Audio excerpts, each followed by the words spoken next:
À quelques minutes de l'ouverture de l'audience, il met encore les dernières touches à sa plaidoirie. Ces mots vont ouvrir la journée consacrée aux avocats des parties civiles. Maître Soucy défend l'époux de Nadine de Villers, première victime de Brahima Ouissaoui.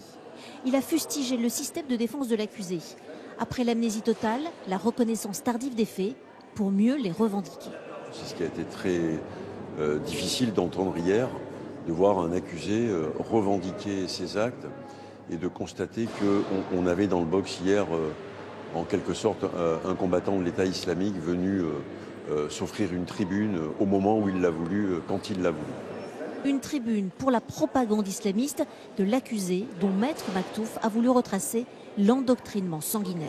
C'est lui qui a décidé d'aller chercher dans ce terreau terroriste pour se faire, pour se parfaire, pour sortir de la délinquance, pour sortir de l'enfance qu'il a eue. Il est devenu ce qu'il est aujourd'hui parce qu'il a cherché dans cette idéologie mortifère qui tente à verser le sang, la haine des mécréants, des croisés. Toute autre personne différente doit être tuée.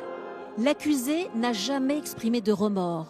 Ni pour Geoffrey de Villers, veuf après 26 ans de mariage avec Nadine, ni pour les filles de Vincent Loquès, le sacristain, ni même pour les orphelins de Simone Barreto Silva, dont le cadet a bouleversé la salle lors de son témoignage.